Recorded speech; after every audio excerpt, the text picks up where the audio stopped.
Universal Theme Park Adventure on GameCube, a game based on a theme park that was based on movies by Universal Studios, the giant movie-making machine that made some of the greatest films of all time, from the classic monster movies of the 30s and 40s to the Spielberg masterpieces like Jaws, E.T., and Jurassic Park. Over the years, Universal has celebrated its movie legacy by slowly converting its Hollywood studio location into a big amusement park for the public and destroying film history. You know the Opera House set from the classic Phantom of the Opera that stood on stage 28 for 90 years? Destroyed. The oldest surviving movie set in history, gone overnight to make way for a Harry Potter ride. But, hey, Universal Theme Park was still a lot of fun. You get on the Back to the Future DeLorean, and then there's volcanoes and shit, and then you're riding the bike with E.T., and then the truck comes and almost hits you, and then you're on the waterfall, and then the T-Rex comes out, and then fucking Jaws is jumping out of the water, and King Kong shaking the tram, and then there's the earthquakes, and then those other movies that you don't even know what the fuck they are, nobody cares. It was awesome! By the 90s, this whole theme park idea was so huge, they opened up a new one in Florida. This is when Nintendo helped advertise it in the movie The Wizard, and then in 2001, Nintendo started promoting it again with this game, which I think sounds awesome. What a great idea to take all these movies and put them into one, using the theme park as a way to tie them all together, and on a new advanced console. How could you go wrong?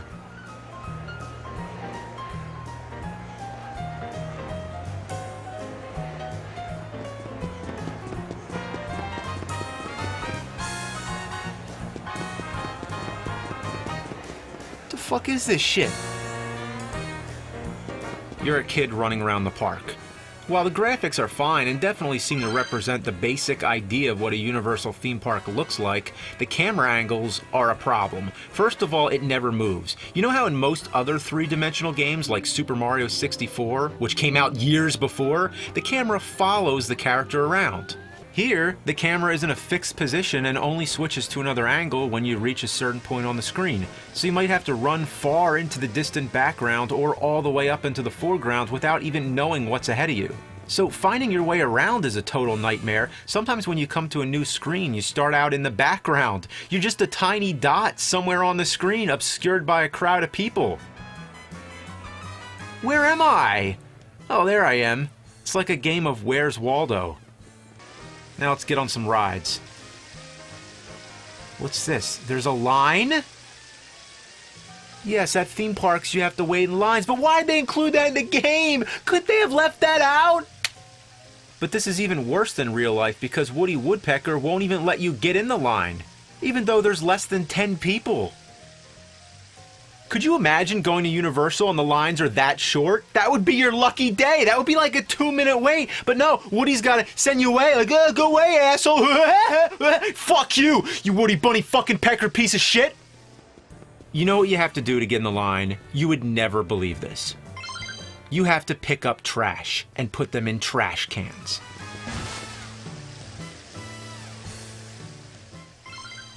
Has anyone ever had to pick up trash at Universal to get on the rides? What kind of idiotic idea is this? First of all, finding the trash is a hassle because of the fixed camera positions. The trash might be as small as a tiny speck on the ground. Then finding the trash cans you'd think would be easy, but they're rare to come by. If a real Universal theme park had as few trash cans as in this game, then they actually would have this much garbage lying around. The worst thing of all, whenever you pick up a piece of trash, it's only 10 points. But to get on a single ride, you might need more than 2,000 points. So you're gonna have to pick up a lot of trash. I want to see Jaws, Jurassic Park. You have access to all these major franchises, but instead they just send the gamer around collecting trash? What were they thinking? They should have called the game Universal Theme Park Janitor. Yeah, great idea. Right up there with Super Plumber Mario Toilet Cleaner. This kid isn't even an employee of the park. Why would he have to pick up all this trash? Poor kid. Imagine all the stuff he has to handle. Fries that have been stepped in, wrappers that are covered in ants, paper bags that are filled with vomited cotton candy. Ugh. Maybe he didn't buy a ticket or something. Maybe the park has a special deal with him like, okay kid, we'll let you on the rides for free, but you gotta help us clean up all this trash. You can also get points from shaking hands with costumed characters like Creature from the Black Lagoon and E.T. Dude, I fucking shook hands with E.T. I mean, come on.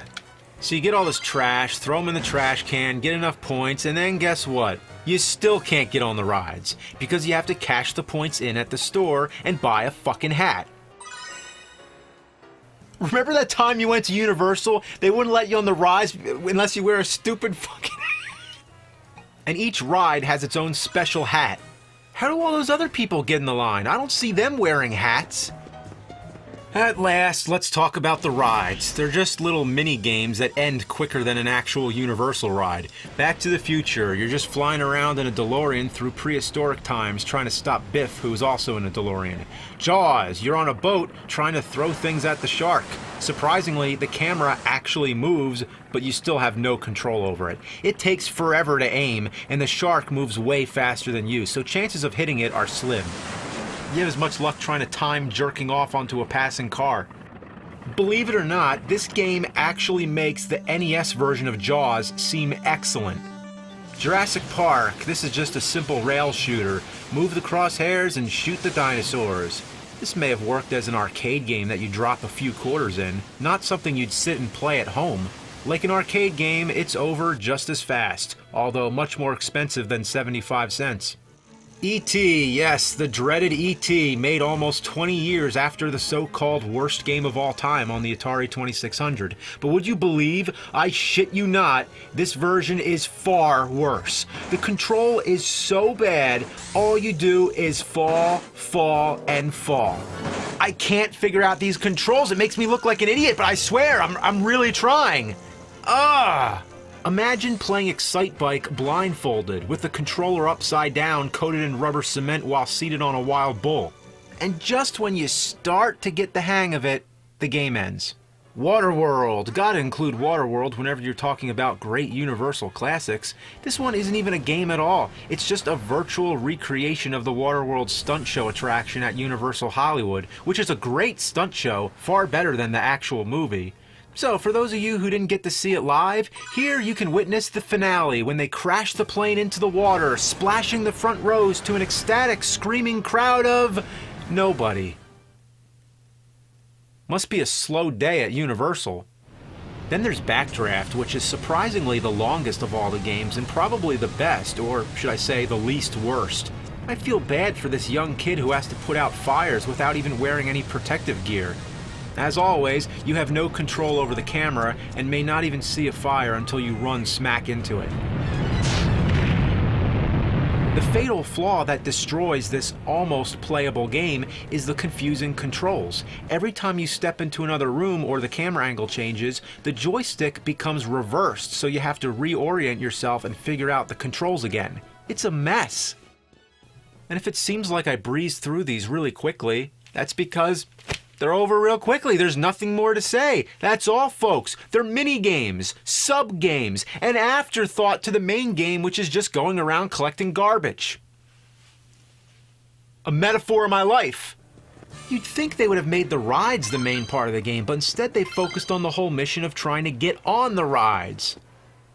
Which is very accurate to how the park is in real life. You ever been to Universal? All you do is stand in lines all day, and every once in a while you get on the ride. So this captures that experience perfectly. A virtual simulation of a day at Universal, with long hours of tedium with short bursts of excitement.